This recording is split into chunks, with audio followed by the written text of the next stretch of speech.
Okay. Well, good evening. That's always a good way to start out. I'm mightily gratified to see all the turnout here. So tonight we do have some very strong debaters who will argue both sides of the resolution that the wall of separation of church in the United States has become eroded and should be rebuilt. With that, let me introduce to you Renee Ten Eyck, who is the Colorado chairperson of Americans United for the Separation of Church and State. Good evening. I want to welcome every one of you here on behalf of the Colorado chapter of Americans United for Separation of Church and State. Americans United is a nonprofit, nonpartisan organization committed to the religious liberty for all Americans, regardless of their belief systems. Now, we may have different ideas about how to achieve the best United States of America that we can, but we are all very excited to make this conversation happen this evening. Some of those who are deeply committed to our communities are our participants here, the event organizers, the facilitators, our media and logistics support, and we are sincerely grateful to them, including our very own Reverend Barry Lynn and Mr. Michael Norton and Mr. Scott Dunn here. We thank also Professor Ira Chernus, and Mr. John Valenkamp and the Longmont area Dems for making this possible. I would like to say personally that regardless of what position you hold when this evening begins, I hope that we can all become Americans who are united by the end of this evening.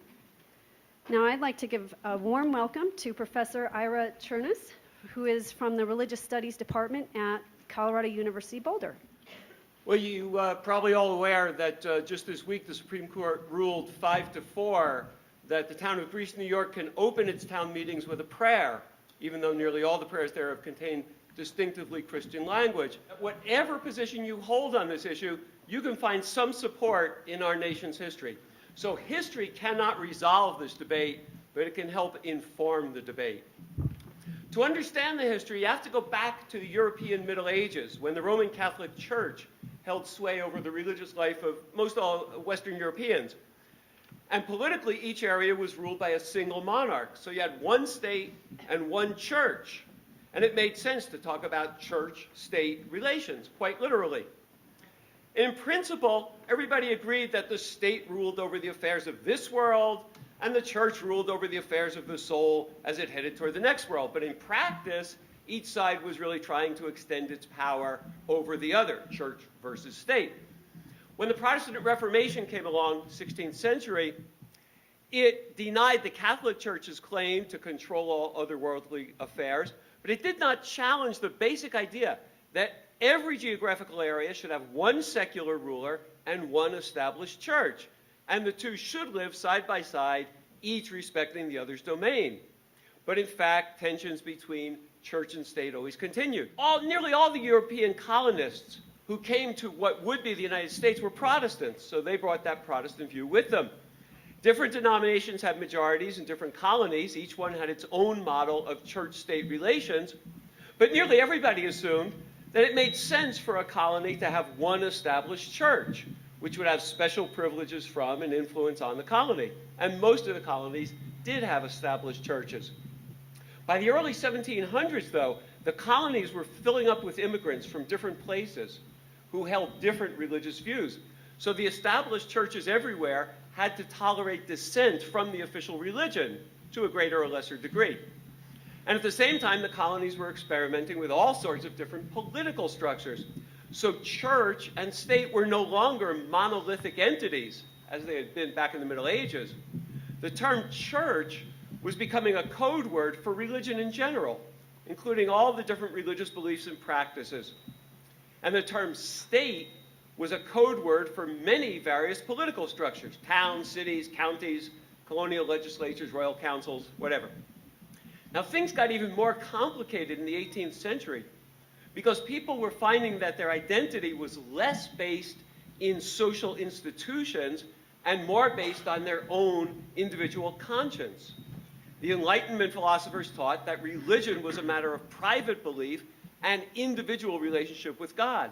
And they taught that every individual was free to choose their own political views, that the state should base its policies on the will of the majority. Then there was a large Christian revival movement in the 18th century that we call the Great Awakening. And it reinforced the idea that religion is a matter of inner personal experience and one's private relationship with God, more than membership in a church. So both the Enlightenment and the Great Awakening combined to promote individualism and the notion that religion is a private matter. By the time of the American Revolution, then there was this complicated triangular structure.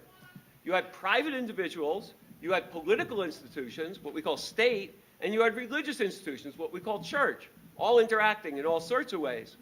So the term church-state relations came to mean an endlessly complicated set of changing relations among all the different forms of religious and political life, institutions, and individuals. But there was a growing belief in the colonies that the private individual had the highest priority, that the main role of the state was to protect the individual's rights, including the right to decide one's own religion. So it was only natural that the new United States would want to protect its citizens from any established federal church. So we have the first words of the Bill of Rights. Congress shall make no law respecting an establishment of religion or prohibiting the free exercise thereof. There was no clear agreement when the Bill of Rights was approved in 1791, as there is none now, about exactly what those famous words mean. Some people say that the two clauses make two opposing points. No law respecting the establishment of religion makes it illegal to force people to practice a religion. No law prohibiting free exercise makes it illegal to stop people from practicing religion. The no establishment clause protects the people and the government from religion. The free exercise clause protects religion from the government and the will of the majority. That's how some people see it. But other people say, no, the two clauses actually make the same point. They both protect individuals from the federal government. The government cannot impose a religious institution on any individuals, nor can the government restrict any individual's religious life. In fact, some religious institutions, back when the Bill of Rights was passed, supported the First Amendment, and they refused to take any support from the government because they feared that such support would entitle the government to impose controls upon them. So the debate about the meaning of the First Amendment and the intentions of the founders who wrote it rages on because they did not give us any single consistent view on church and state. They all said they were Christians, but they had a lot of different ideas about what it meant to be Christian. Each individual could hold what we might see as contradictory views and practices, even the same person. For example, Thomas Jefferson. He created the famous image of the wall of separation between church and state. He wrote powerfully about the need to protect the religious freedom of every individual.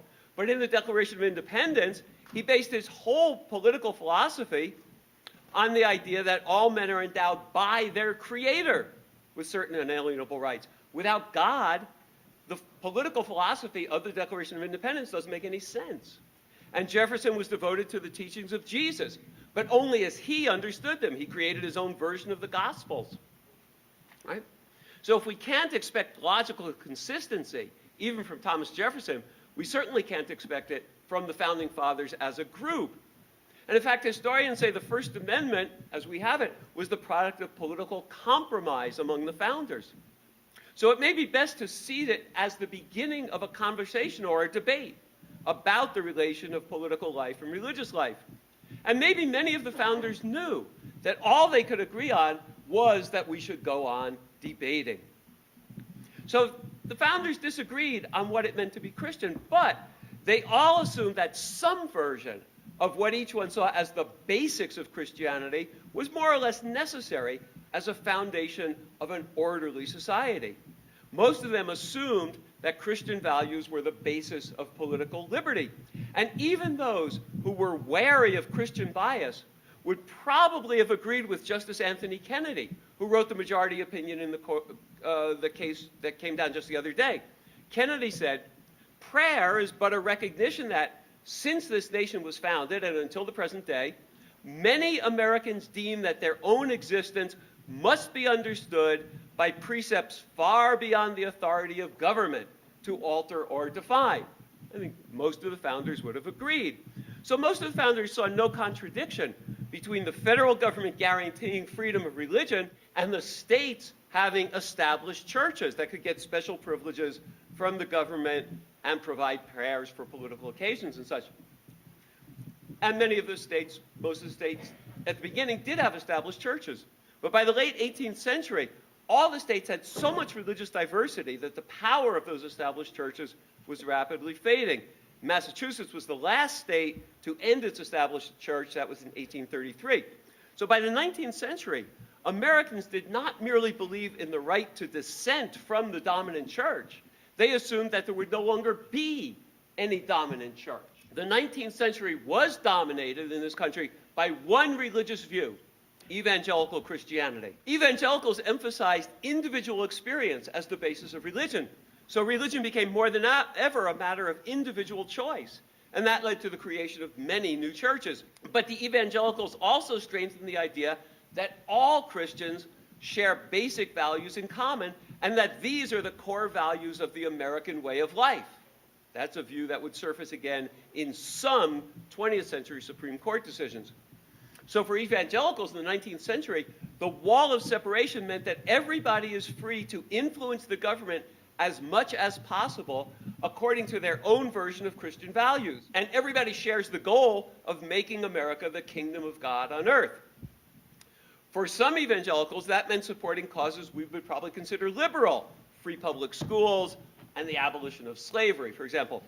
For some, it meant promoting causes we would probably call conservative: prohibition of alcohol, teaching the Bible in public schools. And many Christians felt comfortable back then supporting all these reforms. Then from the 1840s on, in addition, there's this large wave of Catholic immigrants. And they learned to accept religious pluralism. They generally rejected the old Catholic idea of one universal church for everyone. But they created their own schools, and that raised new questions about state support for religious education. And these problems, and really all problems of church and state in the 19th century, were dealt with at the local and state level. But after the Civil War, the 14th Amendment made all the states subject to the federal Constitution. And that opened the way for the federal courts to apply the First Amendment and rule on church-state issues. The first Supreme Court decision that directly dealt with church and state was in 1879, ruled that the government could forbid Mormons from practicing polygamy. And in that opinion, the court cited the words of Thomas Jefferson, who had said that the wall of separation prevents the government only from controlling religious beliefs. But he said the government could forbid behaviors, like polygamy, for example, that it deemed harmful to society. The 1940s, World War II era, that the Supreme Court really began addressing a lot of church-state questions. Why was that? By that time, the federal government was playing a much larger role in the life of ordinary Americans, and a slowly rising tide of secularism was undermining the notion of America as a Christian nation. For growing numbers of Americans by World War II, the American way of life meant a dedication to pluralism, diversity, and the fullest protection of individual rights. And these factors combined to bring many issues related to religion before the Supreme Court. So 1940, the court took up the case of Jehovah's Witnesses who argued that they should be able to go door to door without getting a state license. And the court agreed. It said for the first time that the First Amendment's free exercise of religion clause applies to local and state governments as well as federal governments. But in the same year, 1940, a group of Jehovah's Witnesses came to the Supreme Court arguing that their children should not be required to salute the flag in school because that violated their free exercise of religion, and the court ruled against them. 2 years later, the court, in an almost identical case, ruled that Jehovah's Witnesses' children did not have to salute the flag. So the court made an abrupt turnaround. Why? There's some evidence that the court was influenced by a wave of criticism of its first decision. When they said the kids did have to salute the flag, they were criticized widely by scholars and newspaper editors, and also that the court was concerned about a wave of anti-Jehovah's Witness prejudice after their first ruling against the witnesses. So I point that out to remind us that the court is never making its decisions in some abstract realm of pure legal rationality. It is always, to some extent, a barometer of the climate of public opinion. The famous Everson case in 1947. Some taxpayers came and argued that their town, which paid for children's bus rides to public school, should not pay for Catholic children's bus rides to a Catholic school. Justice Hugo Black wrote the majority of opinion, and he included a very famous, stirring defense of the wall of separation. He said that the First Amendment's no establishment of religion clause applied to local and state as well as federal law. And this became an accepted practice of later court cases.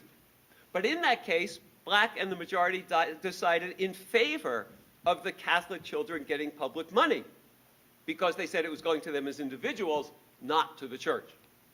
Well, this case, and that earlier case, situation where the court reversed itself on whether Jehovah's Witnesses kids have to salute the flag or not, foreshadowed the history of church-state cases ever since then. There has been no consistent pattern. There's been what Justice Robert Jackson called a winding serpentine wall of separation, full of all sorts of unpredictable twists and turns in the Supreme Court's views. And often they're very vague. Famous Lemon case in 1971. The court ruled that no law, quote, may have the primary effect of either advancing or inhibiting religion. But nobody knew what that meant. And the court left it for later courts to figure it out. And now, just this week, the court has added yet another contorted brick in the serpentine winding wall of separation, and it did it by a 5-4 margin, which has often been true in recent church-state cases. So the court really still reflects the climate of public opinion, which remains divided and uncertain about the proper relation of religious life to the body politic and the lives of individuals, what we have come to call questions of church and state. So the debate created by the First Amendment goes on, as it does here tonight, and that may be exactly what the Founding Fathers intended. Thank you very much. Right now, raise your hand if you are in favor of the motion that church and state need to be more separated than what they are now. So far, we're doing good. Yeah. Now, hold your hand up if you think that the wall of church and state is fine as it is now, and maybe we even need to get a little tighter cooperation between church and state. And also a large number of hands. Great. All right. And would anybody admit to having come all the way out here tonight without an opinion yet? There are some who, those are your targets. Those are the ones you're looking for. But I'd like to introduce our moderator, John Vollenkamp, in his job as managing editor of the Longmont Times Call. Here's John Vollenkamp.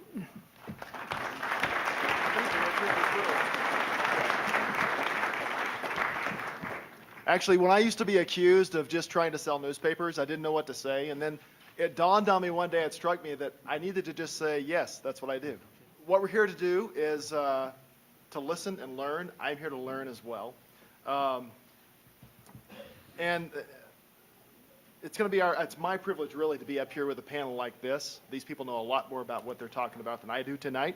Anyway, so what I'm going to do is I'm going to be bringing up questions and topics during the first part of this event. And we'll see if the panel's arguments sway your thoughts on the state of the wall of separation of church and state. So I'm going to start with the Reverend Barry Lynn, who's the Executive Director of the Americans United for Separation of Church and State. And he will have the privilege of introducing someone he just met, I believe. Absolutely. All right. And a fine person she is. No, I used to work for the American Civil Liberties Union and got to know a lot of the people who work so hard in the affiliates of the ACLU around the country. Denise Mays is the public policy director for the ACLU of Colorado. No, she worked in Washington in the office of the White House for a while. She came back to Colorado in 2011, is now the public policy director for the Colorado affiliate of the American Civil Liberties Union, an organization with which I was associated earlier in my career and on whose board of trustees I served for about 9 years. The ACLU represents the interests of everyone, and there used to have a stamp that we put on the ACLU envelopes in Washington. It said, sooner or later, everybody needs the ACLU. And I think people across the political, religious, and ideological spectrum have found that people like Denise and her colleagues, both here and around the country, do help wherever there is a civil liberties violation. Okay, on the other side here, I'm going to introduce Scott Dunn, partner with the law firm of Flanders, Ellsberg, Herber and Dunn LLC, where he's been in practice since 1995. Scott, I'm going to let you say more about yourself and your teammate, Michael Norton. Sure. I'm privileged to be here with Mike. Mike is the senior counsel at the Alliance Defending Freedom. He was a former Colorado United States attorney and is also a licensed pastor. In addition to my work with my law firm, I serve on the board of directors of the John Paul II Adventure Institute and formerly host a Catholic radio show. So thank you very much. We're going to start with Barry with your opening statement, and we'll work our way across. Thank you very much. The separation of church and state is the single greatest contribution that the United States has made to thinking around the globe. From the colonial era, when Roger Williams called for a hedge of separation between the garden of the church and the wilderness of the world, to John F. Kennedy's call in 1960 for an America where the separation of church and state is absolute, I'd say we have been at our best as a country when we recognize that both the government and religious institutions are strongest when we keep a decent distance between the two of them. Today we face some very powerful political forces, including the so-called religious right, determined to blast stones right into and through that wall of separation, as well as a kind of inertia by a lot of politicians that threatens to just allow the frost heaves and the weeds to cause the wall to crumble itself. Let me get some specific ideas about the fundamental assumptions and how they are challenged in this arena by legislatures, courts, and yes, even by President Obama back in my hometown of Washington, D.C. First, religious ministries and missions ought to pay for themselves. But we find a lot of examples of programs being subsidized with tax dollars, including the dollars from people who do not concur with the theological beliefs that they are being forced to pay for. For example, school voucher programs in several states are now diverting public funds to private, primarily religious schools. Some of these institutions are now teaching creationism. They're engaging in daily religious rituals. They're refusing to comply with important civil rights laws, all on the dimes of all of us. The President's faith-based initiative similarly offers government grants and contracts that would be your tax dollars to religious groups that hire only people with the same theological background as does the institution. In my view, it's up to religious groups to get their supporters and their donors to dig deeper into their own pockets instead of picking the pockets of others to advance their agenda. Second, a nation that's committed to the separation of church and state cannot allow religious claims to be a trump card that overrides the legitimate rights of other people. These issues are playing out most notably today in the over 90 cases involving both secular companies and not-for-profit institutions that are seeking to avoid any connection whatsoever with the Affordable Care Act's mandate for covering contraceptive services. Large companies like the Hobby Lobby chain claim they can exercise a kind of corporate conscience that should be more important than the personal, moral, and religious judgments of their thousands of students who are women or employees who are women. Religious universities like Notre Dame are already exempt from this requirement of compliance so long as they sign an opt-out form. But they even consider this a violation of their religious freedom, stretching the notion of the exercise of religion to an absurdly thin point. We've already seen phony religious freedom advocates claiming that even if they hold themselves out as a public accommodation, a public service, they still have the right to refuse housing or wedding photography, or right here in Colorado, wedding celebration cake baking to the LBGT community. What next? A return to the time in the early 60s when radio preachers in the South argued that segregation was biblically mandated because the book of Genesis says, God separated the light from the darkness and therefore wanted that to be the principle of public policy in Alabama and Mississippi? I hope not. Third, the nation's governmental bodies are awash in ceremony with deeply religious content. Entities from local town councils, as of Monday, to the United States Congress begin proceedings with primarily, in some cases exclusively, Christian prayer, as if other faith traditions and belief systems did not exist or lived in some second-class universe. I only half-jokingly told the National Atheist Convention 2 weekends ago that if they wanted any ammunition for the idea that such public prayer before legislative bodies is not very effective, just remind people that John Boehner's House of Representatives does hear a daily prayer every day and hasn't done a single legislative thing of significance for 4 years. Now, we have other things. We have National Day of Prayer. That was last Thursday. On the Fox News channel, Megyn Kelly once asked me, as an opponent of this idea, why did I think a prayer day was necessarily religious? No, recently, I mean, we've reached a point of such comfort level with kind of common civil conversation that includes religion that we don't even know that important religious statements are being made. We've seen in the United States Supreme Court a declaration that government-sponsored prayer and other religious activities in school have been unconstitutional for 50 years, but there's still a constant barrage around the country of efforts to bring it into public schools, again in disingenuous fashions. Have the teacher read the aforementioned House of Representatives prayer in each classroom as if elementary school children are no different from members of Congress. Oh, yeah. Oh, you remember, a stopwatch, correct twice a day. And so we have pastors coming into schools. We have, in addition to the introduction of religious activities into schools, efforts being made by some on the so-called religious right to get out of schools the things that they don't like, including the scientific evidence for the theory, important theory, of evolution. Nearly 1/3 of high school biology teachers concede they devote little time to evolution out of a concern for parental objection. Books as harmless as the novels by Judy Blume are still being treated as if they were copies of 50 Shades of Grey and are being censored in public schools. All of this is just the tip of the jurisprudential iceberg that threatens to sink meaningful consideration of what is an important principle: religious freedom for everybody, believer and non-believer alike. Thank you.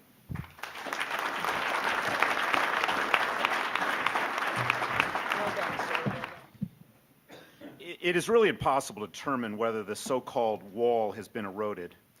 As to the extent a wall has been erected, it has constantly changed, and there has never been any agreement on what exactly has constituted a, quote, wall.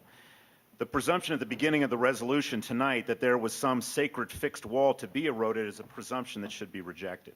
The real focus is whether a wall separating church and state should be strengthened. Those who argue that a wall should be strengthened in a manner that eliminates or minimizes religious expression in public life and reject religious faith from being able to inform public policy are certainly not asking for a wall to be rebuilt that was built by the framers of our Constitution. As a reading of history demonstrates, the First Amendment does not stand for such a principle. As Mr. Chernessis had indicated, at the time of the adoption of the First Amendment in 1789, many states had established churches, and the First Amendment prohibited the establishment of a national church to protect those state churches. A little guidance of what was on Congress's mind can be seen from the fact that the day after the First Amendment was proposed, Congress asked President George Washington to proclaim a day of public thanksgiving and prayer to be observed by acknowledging with grateful hearts the many and signal favors of Almighty God. The wall being proposed by those in favor of the resolution has never existed, but some walls have been built over this country's history. If they were not built by the authors of the First Amendment, then who did build them? A wall started getting some popular support in the 19th century, as we heard earlier, as waves of Catholic immigrants came to America in what had previously been almost entirely a Protestant country.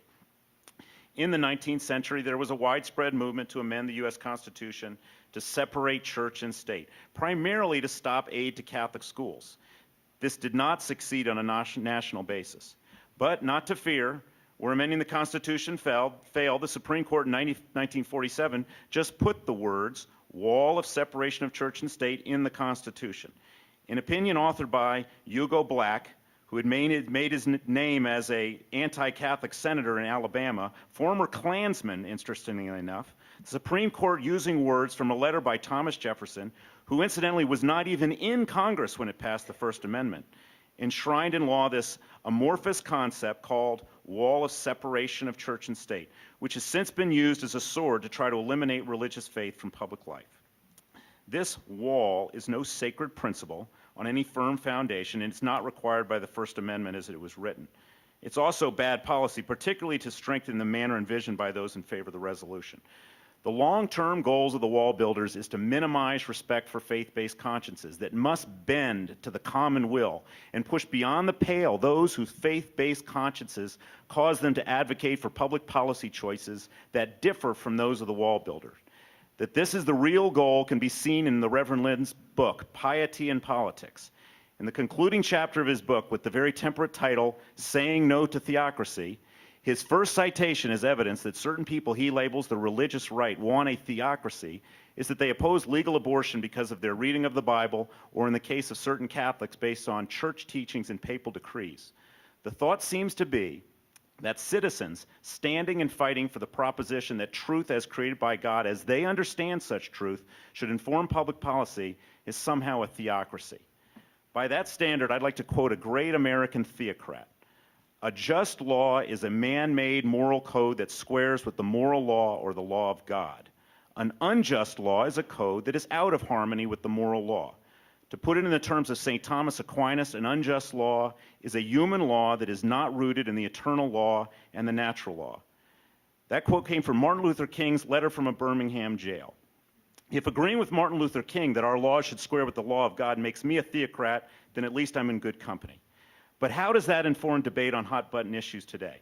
Knowing that ignoring the religious basis for much of the civil rights movement, or the anti-slavery movement for that matter, requires an ignorance of history.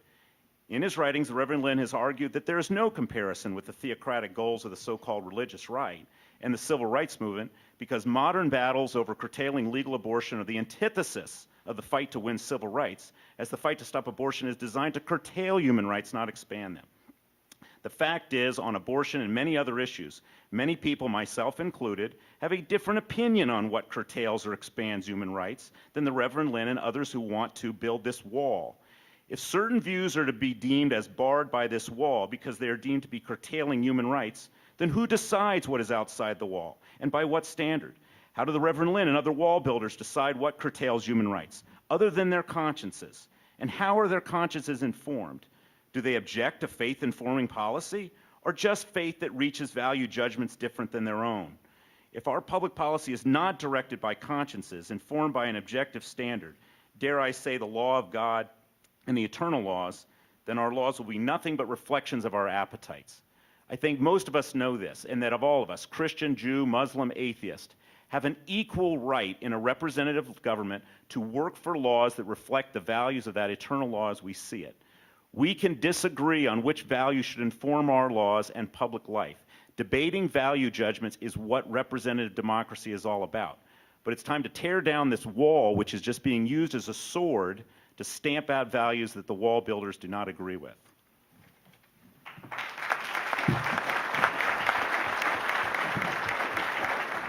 Good evening, everyone, and thank you for being here. Let me start first of all by simply giving support to what my debate partner said in his opening statement, which is indeed there is the dismantling of the wall, and therefore we're going to continue to ask that you continue your vote on the affirmative side.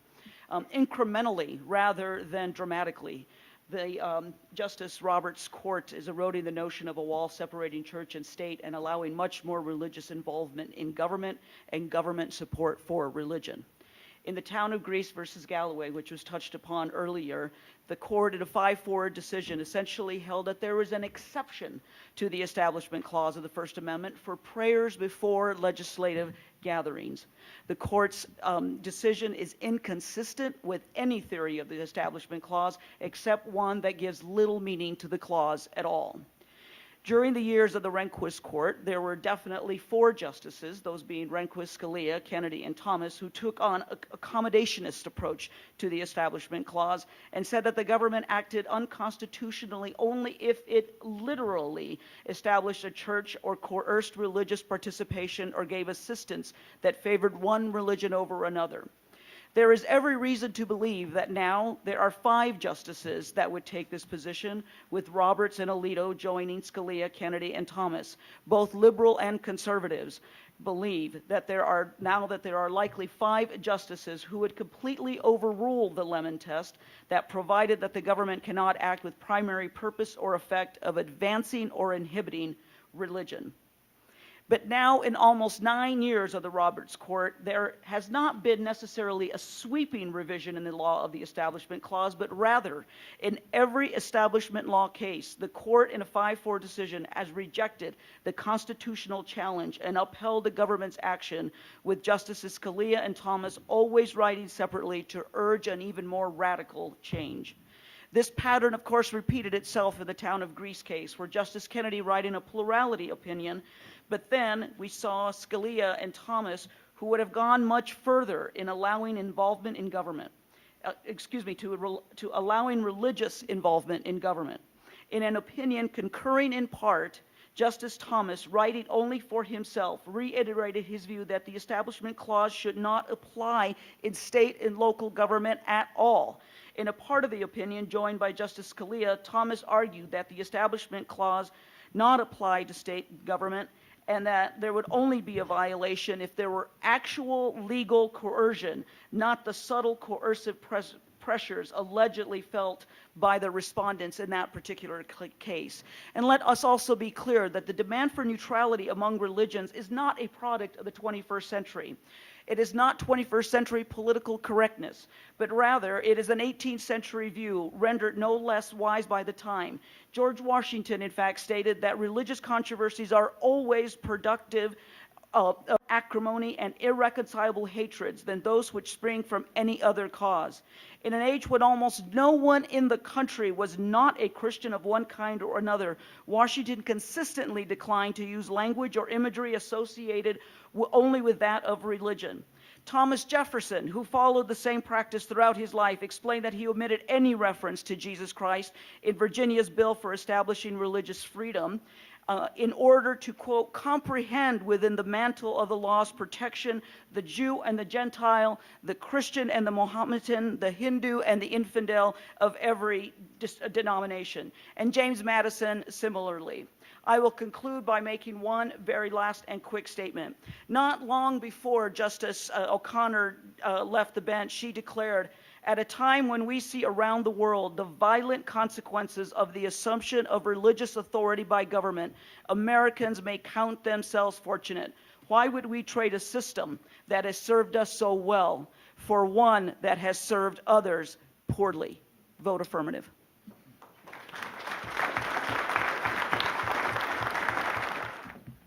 Well, good evening, ladies and gentlemen, and again, thank you for me as well for being here. It's nice to see old friends and also quite a few new friends. I want to start by reiterating what has been said by almost all of the speakers before me, and that is to state to you, as I think you have already observed and seen and learned if you did not know before, that this debate proposition assumes that the First Amendment erected a wall separating people of faith from government. It did not. You heard the language of the First Amendment read by Professor Chernus. And many Americans think, wrongly, that the Jefferson's so-called wall of separation of church and state language actually appears in the First Amendment or some other part of the Constitution. It does not. In the 15 minutes, according to the diaries of the debates of the founders that worked on the First Amendment, that were devoted to the First Amendment, free exercise and Establishment Clause, 15 minutes of debate, those founders thought they were preserving the status quo of America and religion in America as it existed at that point in time. And I would suggest to you, contrary to what has been suggested here, if you want to be informed about how to vote on this proposition, you should consult the Constitution. Or maybe more properly, you should consult the town of Greece case that's been talked about that was issued by the Supreme Court on this last Monday. An Alliance Defending Freedom case, I might say, and I'll have more to say about that again. And if you think that there was monolithic agreement among Christians in the 16th century about state and government, you should ask the Anabaptists.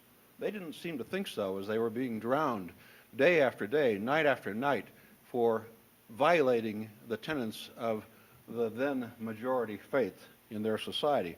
Or you should consult Alexis de Tocqueville about how it is faith played an enormous role in the early days of this country.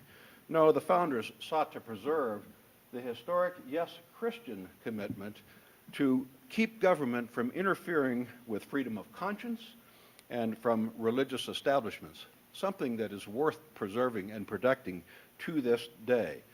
That phrase, the wall of separation of church and state, appeared in the Black decision you've heard about 60 plus years ago. And it has been taken totally out of context from the way Jefferson used it, and has resulted in the deprivation of religious freedoms and a sword, as my partner alluded to, in ways Jefferson never imagined or anticipated. The Constitution does not create a wall of separation of church and state. It does not establish our government as a secular government. It does not require government to avoid matters of religion. In fact, it is just the reverse. Our system of government works, and works well, because of the moral assumptions that anchor it. The cornerstones of United States freedoms are faith and its practice, or, quote, exercise, close quote, in the words of the First Amendment. And to be clear, exercise connotes more than just thought. It connotes, indeed, action. Over the last few years, folks like Mr. Lynn and the ACLU have worked very hard to purge people of faith from the public square and the public arena. And judges have bought into that idea, the cultural myth that there is a wall of separation between church and state, in their decisions. They're either, they say, is or should be, and that is just not so. Mr. Lynn and the ACLU are okay with people of faith worshiping and praying just so long as they do it in the confines of their own home or their church or their synagogue or other place of worship. Don't bring it into the public arena. Folks like Mr. Lynn and the ACLU don't want Americans of faith to exercise the rights of political speech and free speech and association enjoyed by every other American. They don't want people of faith to attempt to influence votes or voters or governments on important moral issues you've heard about tonight, like religious liberties, sanctity of life, and marriage and the family. The result is, friends, that religious liberties, and in fact the First Amendment, is under greater assault today than ever in our history. No American should be punished or put out of business for simply disagreeing with a government's opinion on moral issues, but that is what is happening today. The idea that free people can be forced by the government to abandon their freedom as the price of citizenship is chilling and unprecedented in this nation, but it is happening today. You heard a few examples. The requirement that people of faith must provide abortion drugs to their employees. Redefining marriage with the idea that a mother and father are interchangeable. And yes, lawsuits like the one filed by Mr. Lynn against the town of Greece for inviting all comers in the town of Greece to open the town meeting with prayer. His clients refused to do so and went on to sue. Too bad for Mr. Lynn that the Alliance Defending Freedom defended the town of Greece and won that victory. Prayers have long been a part of our history. They should continue to be a part of our history. And with your vote against this proposition, we will be able to persuade you, I think, that that should remain the law. The stability of the law is the safety of us all, said Winston Churchill. Please consider the stability of the law. Thank you. Thank you. Thanks to all of you. I was actually quite interested in all of that. I'm sure everyone else here was well. I learned quite a bit. I do want to follow this this item on the decision in Greece, New York, and do so in the context of the fact that if we were a city council meeting or a legislature tonight meeting, as this gentleman back here suggested, we probably would have opened with prayer.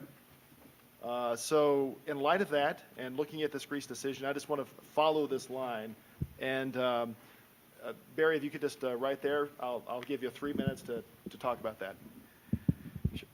We had two plaintiffs in that case, two women who suffered a lot of indignities after they were willing to become plaintiffs in the case. They were not invited to participate. Almost every prayer given prior to them raising the issue publicly at the town council in Greece was a Christian prayer. And in fact, 2/3 of them mentioned Jesus or Son of God or something explicitly Christian, could not be misinterpreted to be some kind of generic or ceremonial prayer.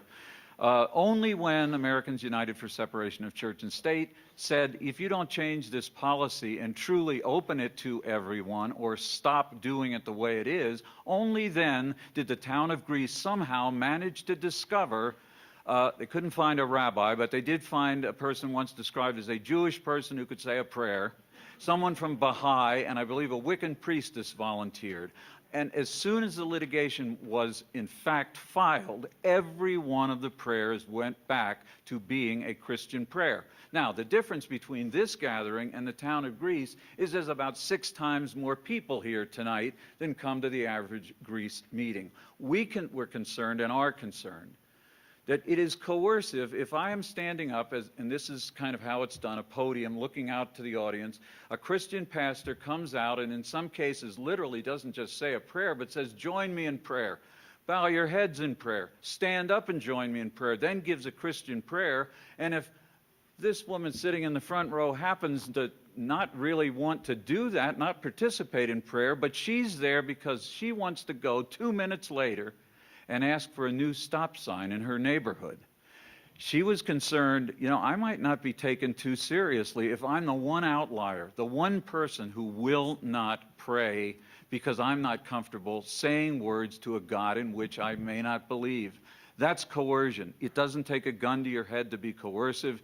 You can set up a situation where the feeling is, I am a second-class citizen here, and I don't think my personal requests are going to be taken seriously. That was the argument we made. The 5-4 decision has plenty of loopholes. I can guarantee my friend from the Alliance Defense Fund, we have been called from places literally from California to New England, wondering about whether the practices that they are watching now occurring are still unconstitutional because they do in fact discriminate against non-Christian religions, something that even Justice Kennedy said he couldn't find in our case in Greece, but he said if he had found it, it would have been a different decision. Okay, Barry, I was also wanted to give Denise an opportunity here to speak to this. Denise, if you could take a minute to add anything you'd like. Okay, I'll give you a minute and a half. No, that's perfectly fine. I really don't have very much to add, except that I think that the whole notion of, the facts and the circumstances in the town of Greece really matter a great deal. The majority opinion spent a lot of time looking back at other cases that had approved prayer, and every example they used were, the bigger settings, and it's exactly what Barry referred to. It talked about the Nebraska legislature. It talked about other environments, whereas in a small town and in a small town hall meeting, there's more the tendency to either appear coercive to individuals that are not of the same faith, or to feel like they're left out and not part of the town and not part of the government and not part of the system. And that's precisely, I think, what Barry was referring to. And I think if for no reason other than those two factors, it is important, I don't care whether you call it a wall, I don't care what you call it, but there has to be some sort of separation. And I think that is very much indeed in line with what the founders of the Constitution intended. Thank you. Thank you, Denise. Michael. Yeah, I'll go ahead and start on that. And let me say that the Supreme Court on Monday of this week got it right. It's a good day for America, and it's a good day for people who are free to pray in such ways as the town of Greece was praying, offering anyone who lived in the town of Greece to be able to come forward and offer a prayer to the city council. No one was excluded. Only people from the city of Greece could do so, but no one was excluded. And I know it was not a good day for Mr. Lynn and for his organization. But quite honestly, merely hearing something religious should not create a constitutional crisis, as it seems to do every time the idea of religion is mentioned anywhere in this country. I might just say parenthetically that if there is a fire in this building, the ban against prayer is temporarily lifted. Now, here are some of the quotes from the justices in that town of Greece decision. Justice Kennedy said, "The First Amendment is not a majority rule, and government may not seek to define permissible categories of religious speech." You know, that's an important concept to us and to the First Amendment. There is a way to amend the First Amendment that's provided for in the Constitution. In fact, some of the leaders in the Senate, Senator Schumer from New York, is reported in the Wall Street Journal this morning as having offered such an amendment to allow states and federal governments to regulate speech in a campaign financing context. I think, quite honestly, if the government starts to take away one freedom, it's only a matter of time before it takes away other freedoms. Here's what Kennedy said: "Prayer at the opening of legislative sessions is meant to lend gravity to the occasion, reflect values long a part of our nation's heritage, remind participants, mostly lawmakers, to transcend petty differences in pursuit of a higher purpose, and express a common aspiration to just and peaceful society." I would hope the United States Senate would open with prayer. That might end the gridlock that Mr. Lynn spoke of before. If you want to take a look at this town of Greece decision, I have a copy of it for you up here. Mr. Lynn and his organization, the ACLU, go around suing municipalities like the town of Greece simply to threaten them with lawsuits, to cause them to change their policy, and to expend precious taxpayer dollars defending them. That's why Alliance Defending Freedom stepped in to defend the town of Greece on a free pro bono basis, and we're ready, willing, and able to do so again. Okay, Scott, certainly. Just, I think as the one panelist who's not, isn't part of a public interest law group, maybe I'll say that just briefly that I read through quickly this decision. I think it's a demonstration as that why Supreme Court law in this area of law is going to provide job security for everybody up here other than myself.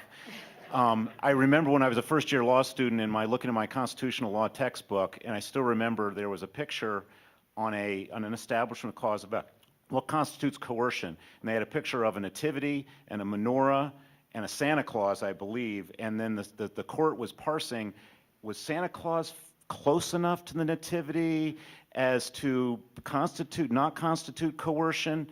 And a later Supreme Court justice said this area of law we should all have degrees in interior decorating to be able to handle this kind of thing.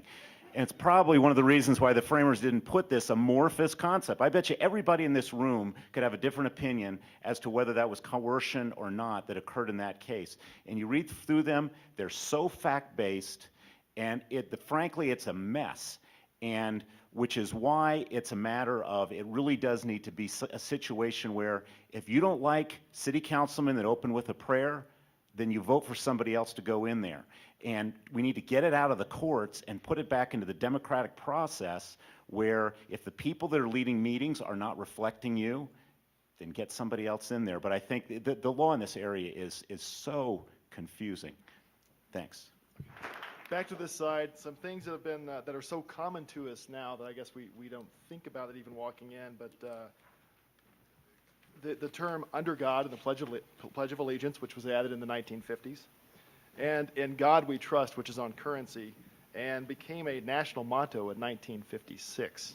I'll start again over here if anyone would like to just talk about the effect of that on this debate tonight. There's something that's called by scholars ceremonial deism. In other words, it's the affirmation that you kind of accept some generic religious idea because it's kind of fits in with a good political system where you're not going to get criticized. I hate ceremonial deism. I am a minister in the United Church of Christ, and one of the things I believe in is the value of prayer. I speak to lots of atheists and humanist groups, and those people do not. But they do consider and do understand more than the 5 members of the court did the other day that prayer is participatory. If you believe it matters, then it really does matter. If you discount it and say it's useless, that matters too, because you don't want decisions being made by prayer. The most shocking thing that comes out of all of this rhetoric from the 5-member decision and the concurrence by Justice Thomas, who does not believe the Bill of Rights applies to the states. No, he doesn't. I mean, he said it as clearly yesterday or on Monday as possible.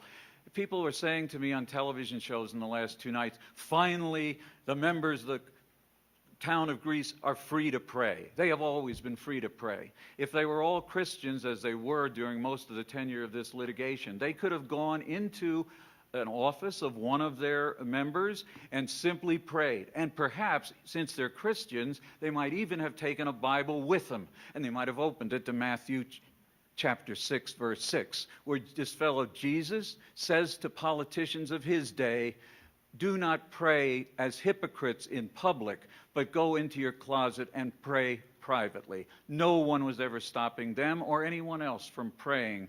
It was only when they combined their prayer with their public appearance of support of prayer that we stepped in, that our clients came to us, and that our clients are still coming to us from around the country as of this morning. Denise.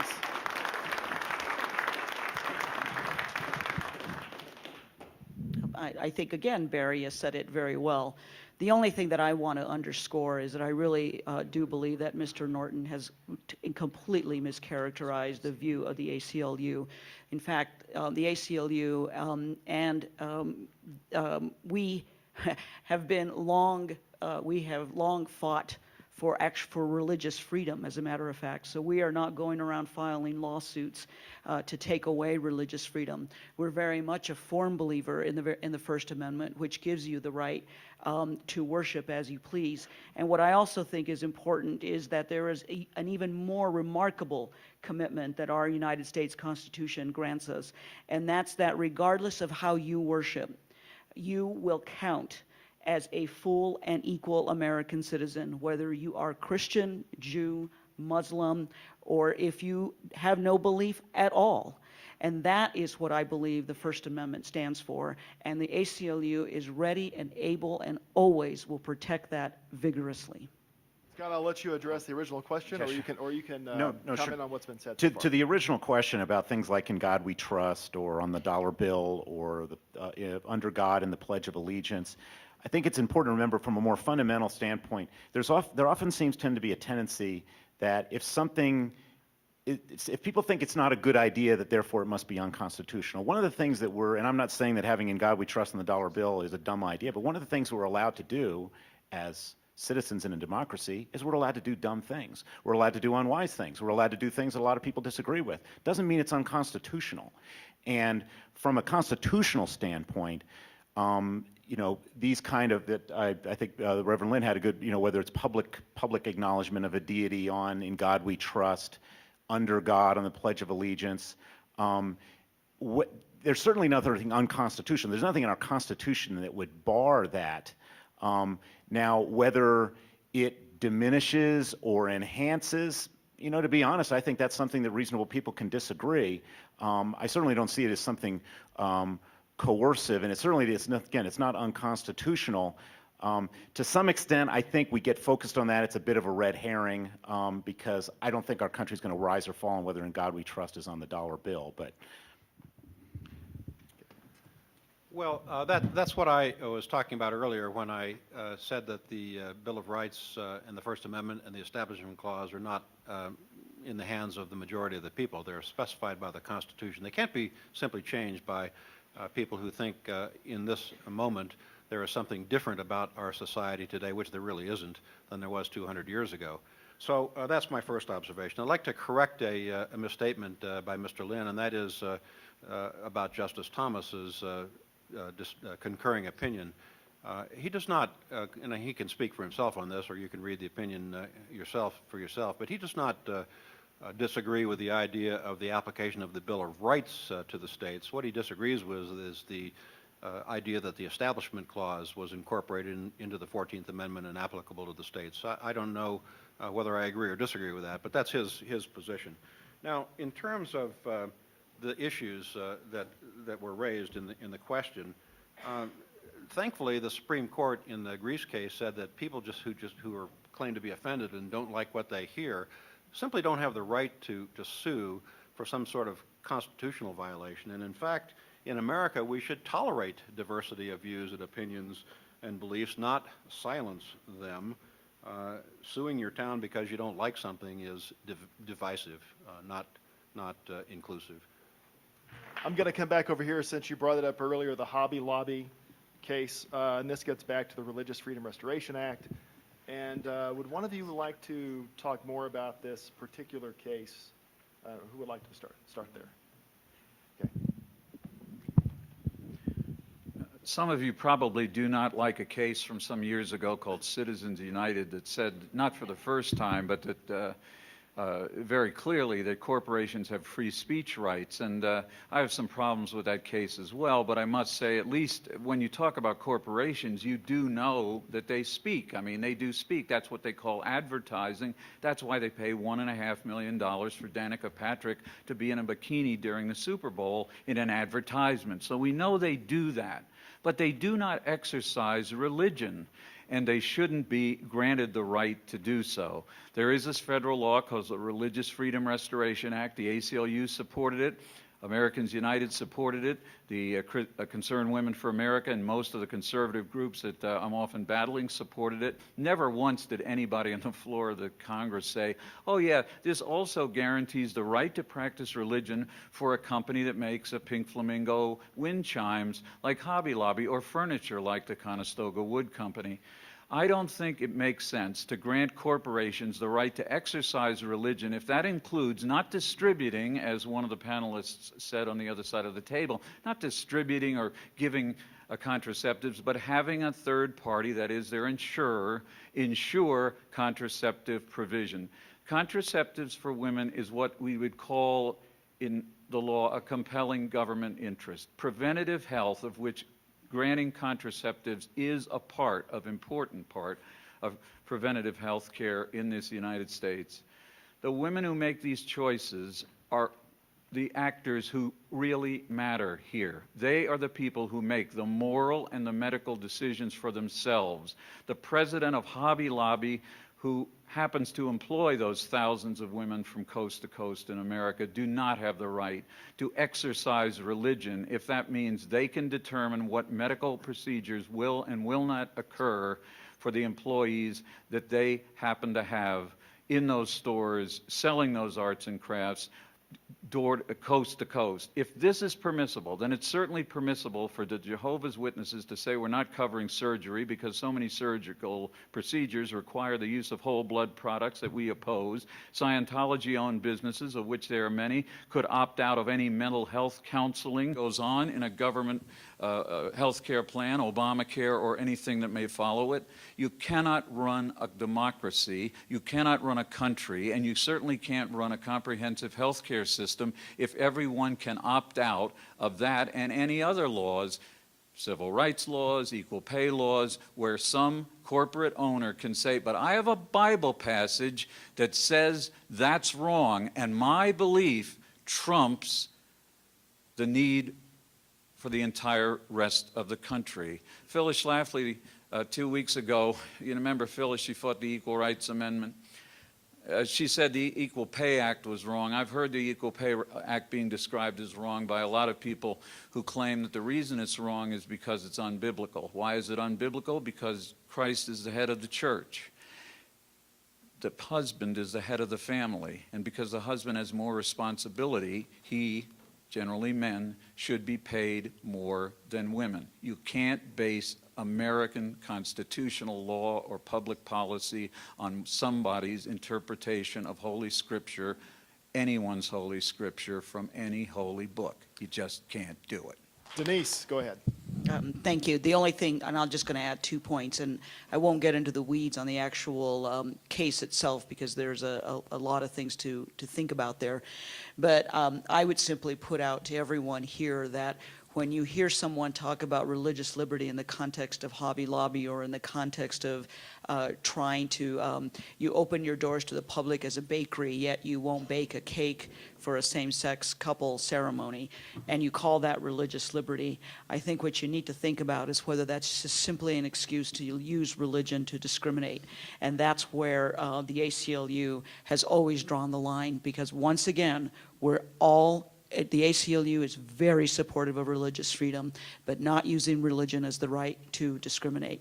Thankfully, in the state of Colorado, we have public accommodations laws that do protect a wide range of protected classes.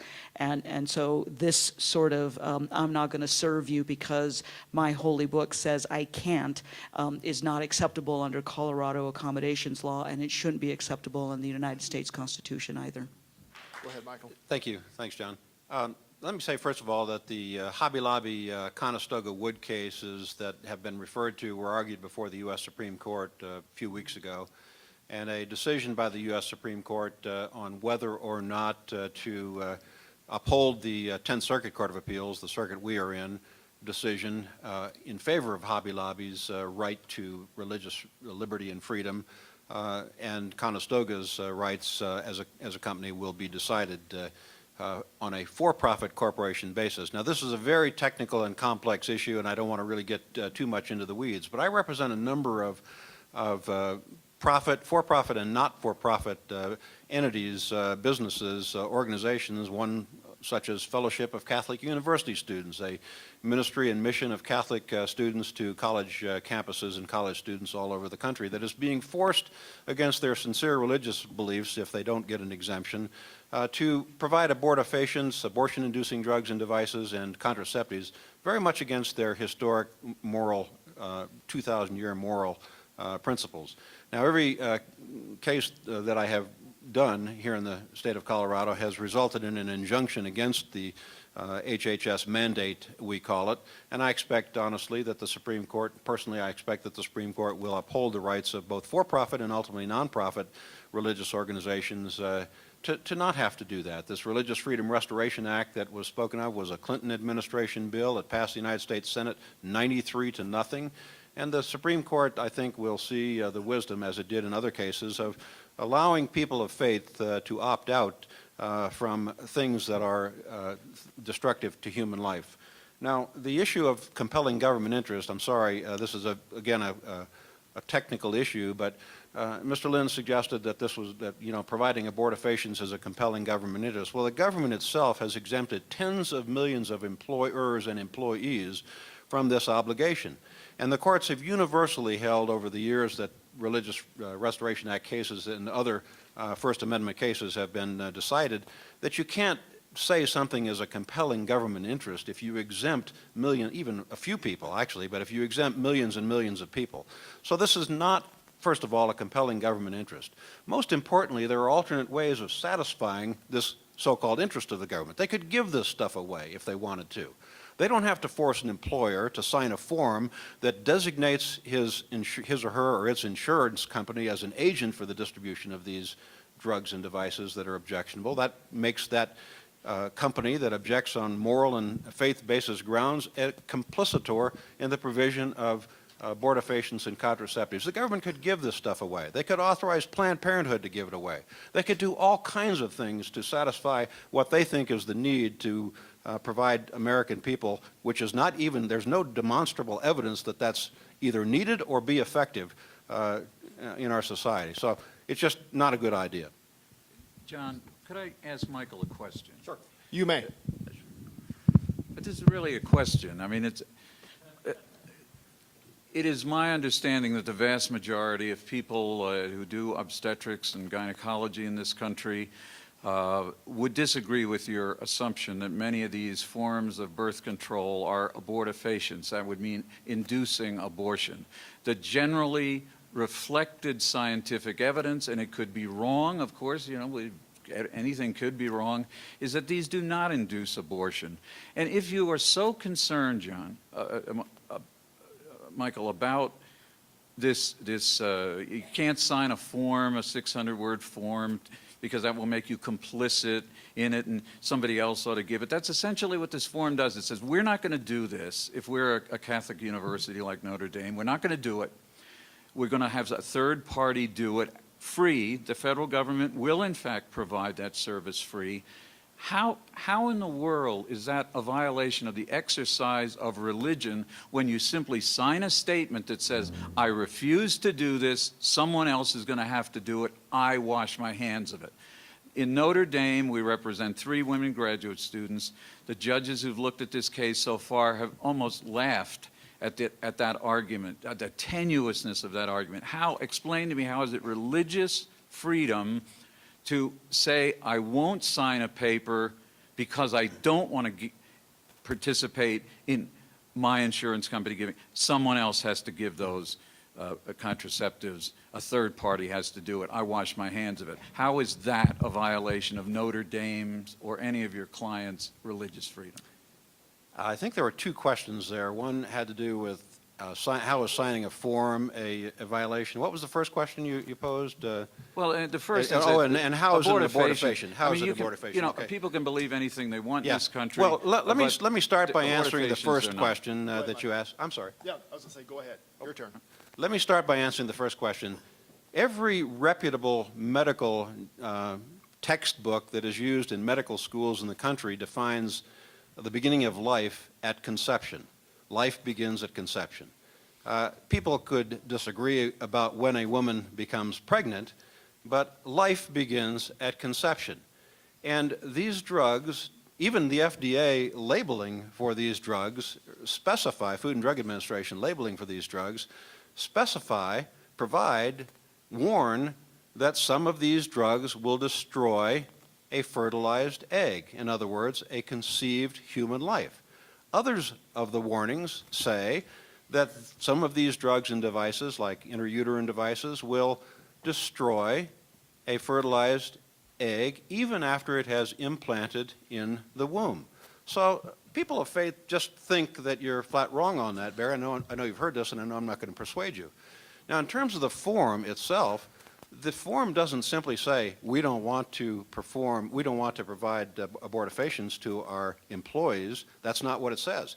In fact, I don't know if it was Mr. Lynn's organization that sued Little Sisters of the Poor, a Catholic organization based in Denver, but the Supreme Court, Justice Sotomayor first, and then the entire Supreme Court later, issued an injunction restraining enforcement of this mandate against Little Sisters of the Poor if they would simply sign a letter saying, we object. They did, and there's now a ban.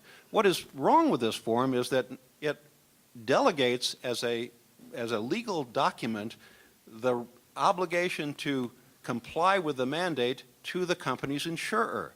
Without that form signed delegating the insurance company to provide the abortifacients, the insurance company can't do that. They're not authorized to do that.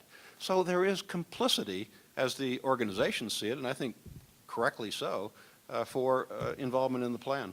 Sure, and just very briefly to the Reverend Lynn's comment, whenever I have heard this argument of just sign the form, don't worry about it, just sign the form. You're not violating the conscience. A bunch of gynecologists said you're not violating the conscience. And guess what? The administration says you're not violating your conscience. One of my heroes as a Catholic convert is St. Thomas More. And I recall there was a great moment where people were saying, it's not violating anybody else's conscience. We all figured it out. And he said, it's violating my conscience. The Reverend Lynn, the gynecologists, they don't define for me as a Catholic and other people as faith what violates our conscience. I don't care if you can line up 100 doctors that can say this isn't violating your conscience. It's a matter of faith. And to Mike's point, if you're going to ask somebody to violate your faith, you better have a darn good reason for doing it. And it shows, it reveals the lack of respect for faith that, as Mike was saying, they let all these other people that you can get an exemption, but we're not going to give it. We're not going to give it to the Little Sisters of the Poor. Oh, we're giving it.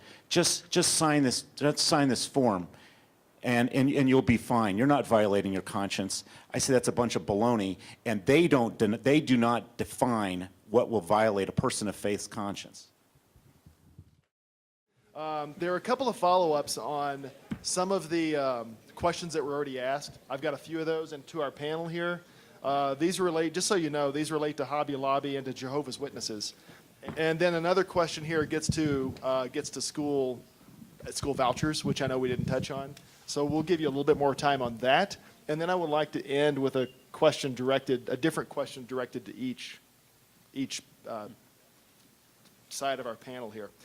If providing birth control violates Hobby Lobby's conscience, how can they justify selling goods made in China, a country with mandatory abortions?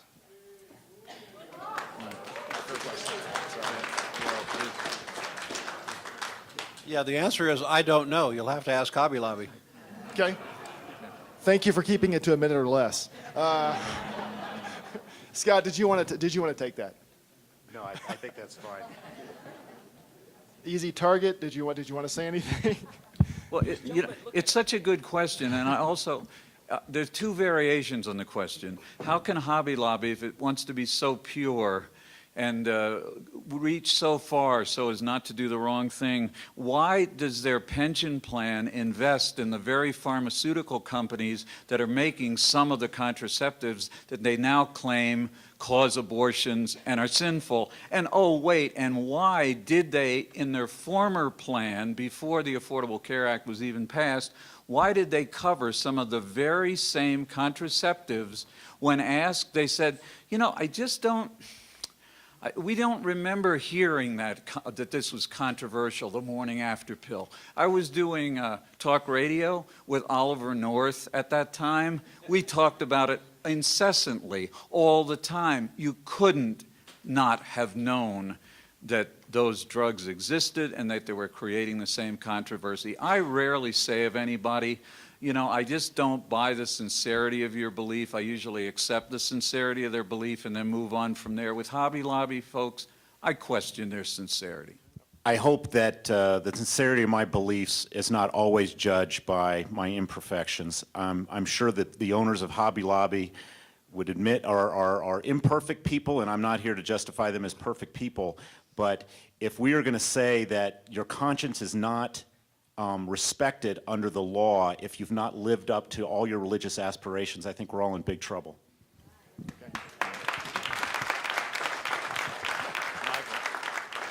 Just one correction to what Mr. Lynn has said.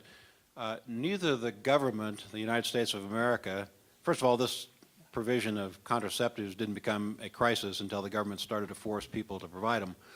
And none of the judges on the 10th Circuit Court of Appeals, none of the judges in the majority decision, had any doubt about the sincerity of Hobby Lobby's religious beliefs.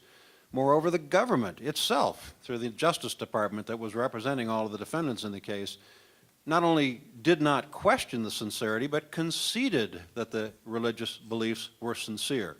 So that's another false premise that I just wanted to straighten out for the record. Well, I don't care that the government didn't. I don't care whether the government does it, but I thought that you said not too many minutes ago that some things you don't measure, are they constitutional, are they not? But you can raise questions, is it right or wrong? I think a level of hypocrisy that's been demonstrated since the case was argued in these 3 points, including the China issue that someone else raised from the floor, goes to the question of actual sincerity, and that, in my moral judgment, really does matter. Is it appropriate for the government to intervene when parents who are Jehovah's Witness refuse to permit surgery on their child? No. Pure and simple, I'd say no. Much like I thought it was inappropriate for the government to attempt to interfere with an individual's decision to have their spouse taken off life support. That was a case that was televised on. We had a doctor from the Senate floor who knew that she had that she could live. I forget the name, but no, I do think that is a religious. It is a choice based on their religious belief, and it should be honored. Yeah, go ahead. If this was an adult, I would agree. I mean, if we're talking about adult Jehovah's Witnesses or adult Scientologists or adult anybody, I do think that you can make a pretty compelling government interest personally when it comes to speaking on behalf of a minor child. So maybe we have a little disagreement here about that point.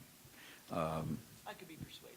Okay, let's talk about it afterwards. Well, I'm not honestly sure that Jehovah's Witnesses have the right to decide to withhold life-saving medical services from their children. If they do, I guess I would have some concerns about that as well. Children are different than adults. Children are in a special position and care and trust of not only the parents but all of us. And so I would personally at least suggest that such life-saving surgery ought to be able to be provided, notwithstanding someone's belief to the contrary. I think that's definitely a life-threatening, compelling interest.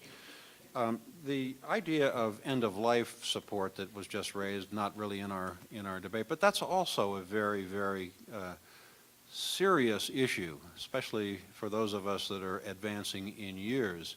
There are so many cases where persons have been declared medically dead, and the organ harvester is waiting right outside the room when that person miraculously survives and comes back to life. So end-of-life decisions need to be very seriously and carefully made and should not simply be put, quite honestly, in my opinion, in the hands of the government. I think this is so we would probably have a lot of strange bedfellows on this, which probably shows the complexity of the issue. I certainly don't say that it's not really an establishment clause issue, it's a free exercise issue. And absent, if you want to be a true free exercise absolutist, you're going to say, okay, somebody practices human sacrifice, can we do that in the United States? Most people would say, no, we're going to draw the line there. When you get into a parent-child situation where you draw the line, I would just acknowledge that those can be extremely difficult decisions. I think I tend to err on tremendous respect for parents being able to make decisions, but I don't reach the point where it's an absolutist position where, now where it can draw the line, I think, I'll be honest, I think that's one of the ones where it's a difficult issue. So here's one more. This is related to school vouchers. This is one I'll give you the 3 minutes to talk on, or plus a minute and a half for both sides. So whoever, Denise or Barry, whoever would like to take this. My question is about vouchers. How can Douglas County give vouchers for private and religious education by using my property taxes, which I have not given permission to use, for religious education? Well, I think we probably both will, because we actually have filed a lawsuit together against Douglas County. So we would say that Douglas County cannot do that. We have focused our arguments, quite frankly, on the Colorado Constitution, as well as a state statute, which is known as the Public Finance Act. So under Article 9 of the Constitution, it's called education, there actually is a provision there that prevents aid to private schools, churches, sectarian purposes forbidden. And so the ACLU has taken a very strong position against Douglas County's voucher program based on Article 9 of the Colorado Constitution, not the U.S. Constitution, as well as a state statute, the Public Finance Act, that precludes exactly what you're saying. Divvying up like property taxes that are supposed to go for a public education purpose and diverted them to private schools. Yes, Americans United formed in 1947, and this was an issue. Aid to private religious schools was an issue then, and it's an issue now.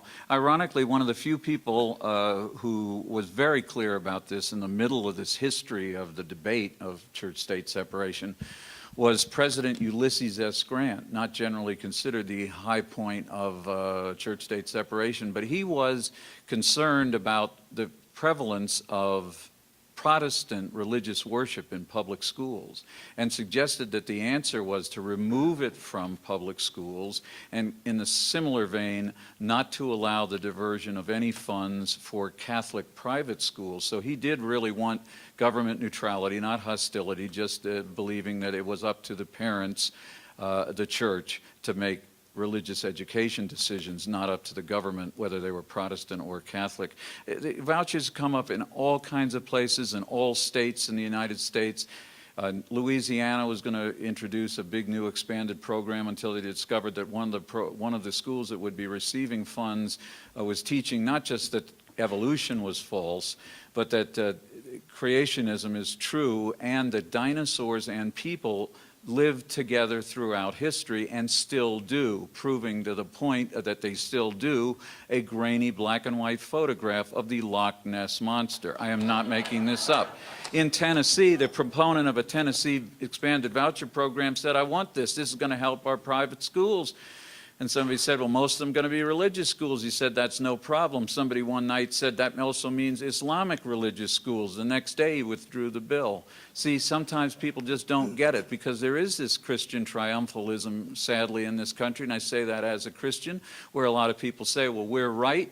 It's going to benefit us most. And they don't even think about the effect that it might have on any other people. Because if you're right all the time about everything, who really cares what anybody else thinks? And that's a sad and pathetic view of Christianity as I understand it. Okay, all right. 20 or 30 years ago, I remember reading a quote from a study on public education, which concluded that if a foreign government had done to public education what we ourselves in this country had done, we would declare war on that foreign government.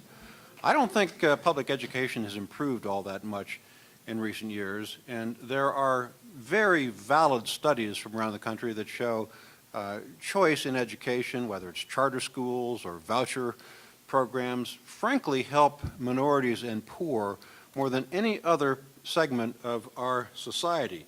The Louisiana program that Mr. Lynn talked about has been opposed by our Justice Department because it would take minorities out of public schools and thereby upset the balance, as they call it, of minorities in those public schools. All the voucher programs I'm familiar with, and I'm only as familiar with Douglas County more than any others, provide vouchers to parents to select which schools to send their children to. So it's not the government paying a parochial school or any other kind of school direct taxpayer funds. It's the parents making choice, and that has been constitutionally upheld around the country, including in the lawsuit by our ACLU friends, the Colorado Court of Appeals, which said, that's fine, it's okay, it's a good way to go. Reverend Lynn brought up the Loch Ness Monster. You better not say that Roswell happened or didn't happen, or I'm going to be really upset. But, aside from I'm not going to get into the constitutional weeds on this. But one of the things that I think there's sometimes that there is this monolithic viewpoint on these issues. I can tell you from my own experience, when you get into things like school vouchers, there's a wide variety of viewpoints on this of people of very strong faith. I can tell you, regardless of its constitutionality, as a matter of public policy, I've got real misgivings about parochial schools being dependent on government money for their survival. Just as I don't, dare say sometimes you're making a deal with the devil, I guess. But just kidding. But I don't, so whether it's, again, it may be constitutional, but is a good idea policy-wise, I think that's something that reasonable people can disagree from the standpoint of protecting the religious institutions. Barry, I need your help with this, because when I brought up the in God we trust question, was it general deism? You mentioned Ceremonial deism. Ceremonial deism. So my question to you is, whenever a president of the United States calls for prayer, such as Abraham Lincoln or George Washington, would you consider that ceremonial deism, or do you think that the president in that case was calling upon prayer to a particular deity? No, I assume that there is a general sense when a president speaks at the time of national disaster, when the Challenger blew up and a president says, pray, he is probably thinking about a specific idea. The thing that drives me insane is that now apparently that some law was passed, I don't know what it was, that every speech made by every politician in Washington, no matter what the subject, has to end with the phrase, God bless America. I mean, this is the kind of useless invocation of deity that I just find so difficult to accept as a believer myself. I find it trivializes everything. In God We Trust was not on the coins at the beginning. People say, well, this isn't the first penny. No, it was introduced on the 2-cent piece. You can see how far it got there after the Civil War. And then gradually in the 50s, when we had to prove that we were better than the communists in Russia, we started putting In God We Trust on everything, made it our second national motto. Our first is out of one many, but that's in Latin, and of course we don't teach Latin in the schools anymore, so nobody knows that. But I am troubled by this. When a federal appeals court in the state of Ohio was asked, is it constitutional for the motto of the state to be, with God all things are possible?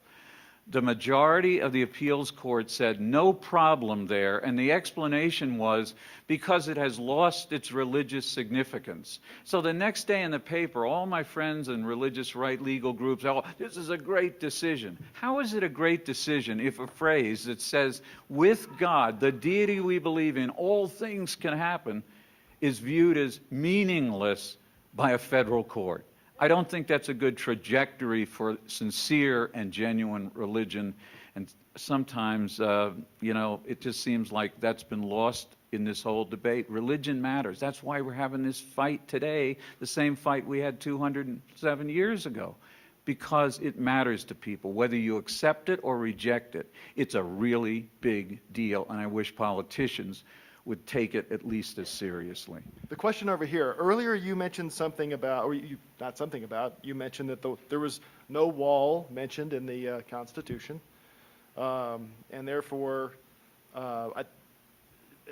maybe there is no wall, but my question is there a fence? Is it a chain link fence? Is it a wood fence?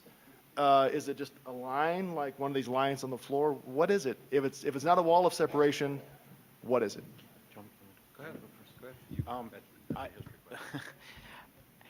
I think the First Amendment says what it says. It says that you can't establish a religion. I mean, so is whether it's a fence.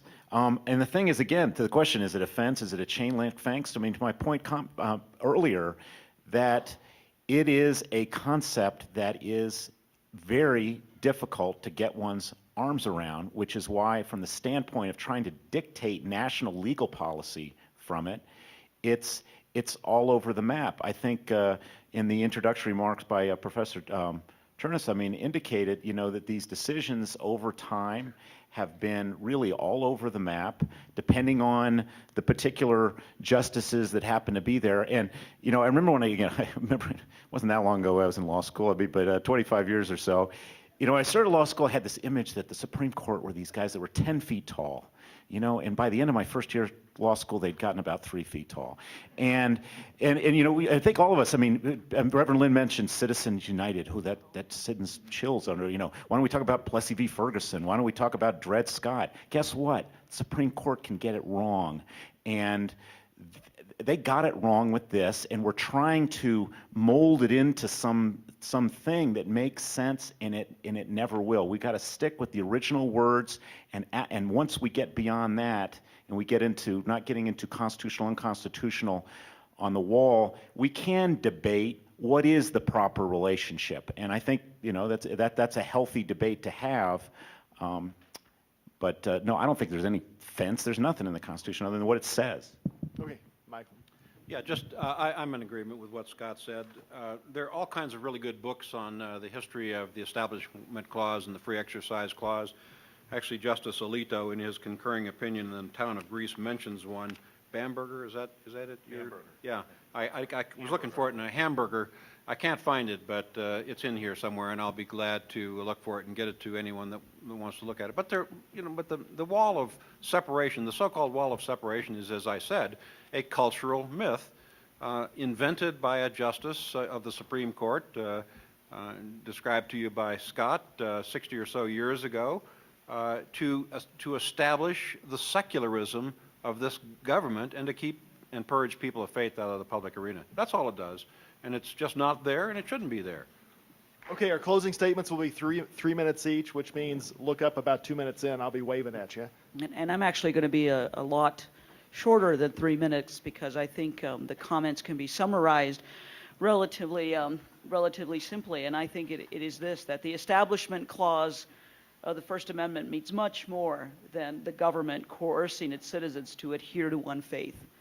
Rather, it encompasses something that I think is far more remarkable than that, and that is quite simply this, that when the citizens approach its government, we as citizens approach our government as Americans, not as individuals that belong to a particular faith, but simply as American citizens. And so when we talk about whether or not that means that there is a wall or there should be some form of separation, I think the fact that throughout history, and like I said, it's not just a part of political correctness. It is something that has been around, since the beginning of this country, where folks like Washington and Madison and others took a very clear view to be non-secular, to talk about things in a non-sectarian way, because they did not want to create exclusion or coercion. And I think both of those principles are embodied in the First Amendment's Establishment Clause. That's why they're important, so that we can all be as one. Americans first. Religion is something that you certainly, like I countered earlier, that I think Mr. Norton has characterized the ACLU position on religion continuously throughout the night, that we are certainly big believers in religious freedom. We just don't think that the government should either coerce you to one religion or make you feel excluded because you don't believe the way the government at that point in time wants you to believe. That's what the First Amendment means.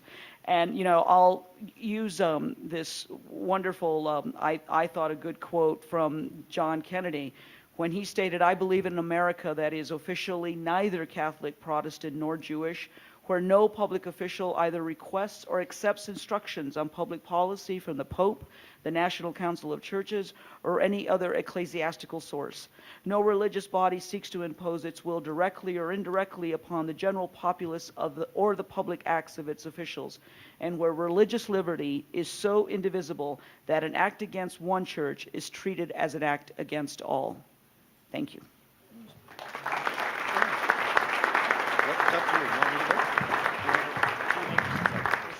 Let me start out by saying that there is a reason we have a Statue of Liberty in New York Harbor and not a Statue of Equality.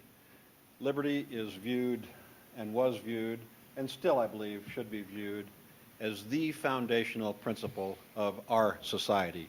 I apparently am not speaking into the mic well enough. Sorry about that. The argument that our nation was completely homogenous 200 when is not today is simply false. The founders acknowledged the existence of varying groups in America: Buddhists, Muslims, they called them Mohammedans in that time, Jews, and others. They openly acknowledged the existence of these groups 200 years ago. According to the most recent Pew report that I studied, 78% of Americans characterize themselves as members of the Christian faith, one denomination or another, not a homogeneous group, I might also add, and as you have heard tonight. Quite honestly, those such as Mr. Lynn and the ACLU seek to connect invisible dots, non-existing dots, so as to throttle government, so as to get government to throttle people of faith and purge people of faith from participating in the public square and in public debate. That is simply wrong and should be rejected by a no vote tonight. Justice Kennedy in this Town of Greece decision cited a justice from some years ago who would be considered more on the liberal side of the spectrum, Justice Goldberg. He said, "Untutored devotion to the concept of neutrality must not lead to a brooding and pervasive devotion to the secular." I urge you to keep that in mind as you vote for liberty, and that would be no on this false proposition.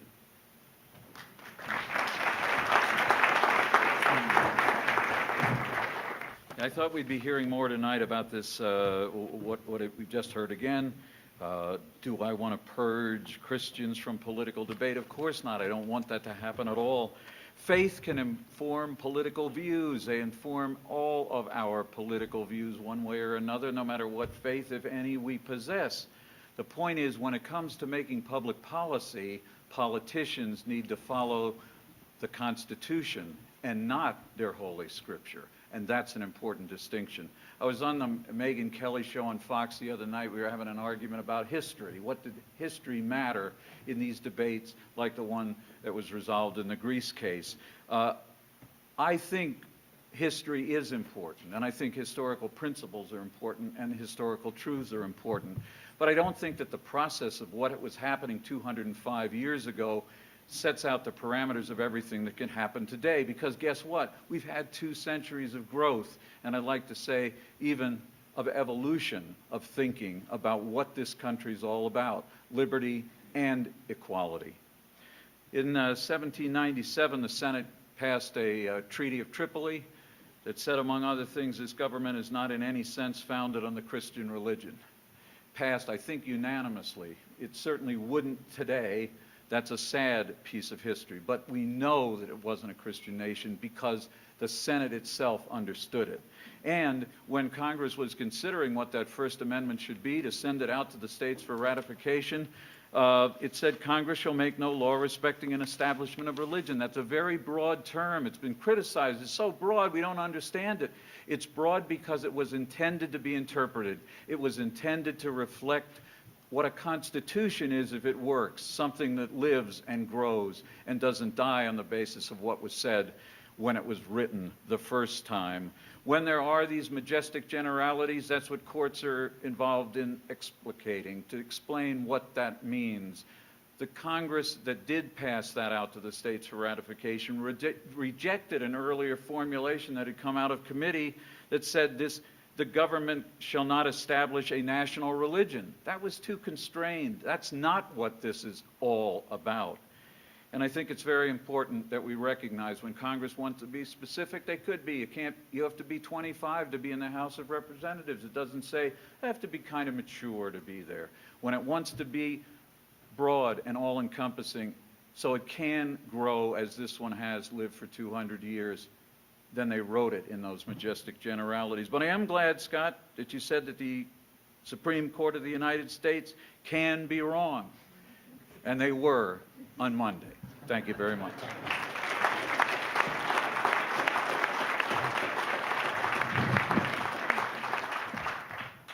I'm going to be just very brief. Again, as I had mentioned before about it, like trying to get I think there's some things that are red herrings about some of these issues, like in God we trust on the money or vouchers. These are things reasonable people can disagree on.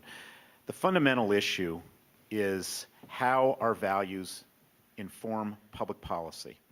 And that's where I differ with the Reverend Lynn, is that I believe that we all have an equal place at the table. The secular public square brings nothing. That's by its nature. The secular public square is an empty slate. We all come into the secular public square with our consciences informed by wherever it comes from. And I must part company with the Reverend Lynn, whether, at least in my religious faith, I happen to be a Roman Catholic. I'm a Roman Catholic 24/7, 365. I'm a Catholic when I brush my teeth. I'm a Catholic when I go to work. I'm a Catholic when I work for my clients. Everything I do, I am still informed by my conscience. If I'm not informed by that, I got to be informed by something.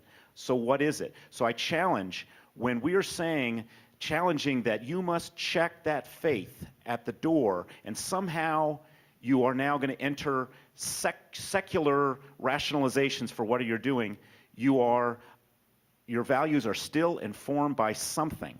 And I challenge that the religiously informed consciences have an equal place at the table with consciences formed by anything else. And I must say, in this country, whether people know it or not, the quote secular informed consciences are the children of hundreds of years of Judeo-Christian history, which led to where we are. A lot of these supposed self-evident values that people think are just there are informed by the religious traditions of this country. And to abandon that is to abandon what what has informed proper value decisions for the entire history of this country. Thank you.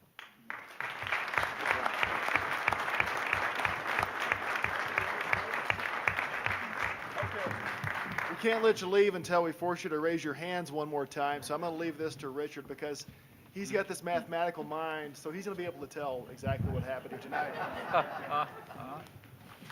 All right, I would actually like to bid John a farewell from the podium and by saying thank you very much. I couldn't.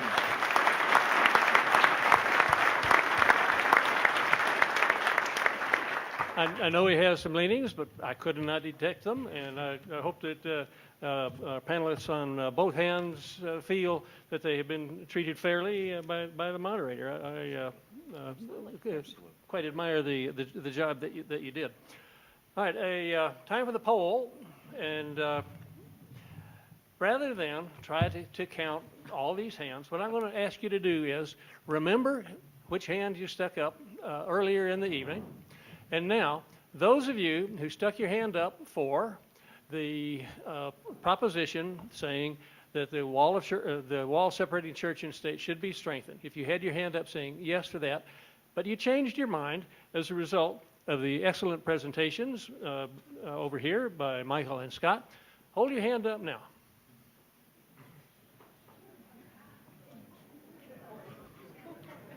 Did I miscount? Now, I will ask on the other side, who here put their hand up saying the wall separating church and state is just fine, thank you, and we don't need to strengthen it. If you stuck your hand up for that, but have been persuaded by the debaters on my right, may I see your hands now, please?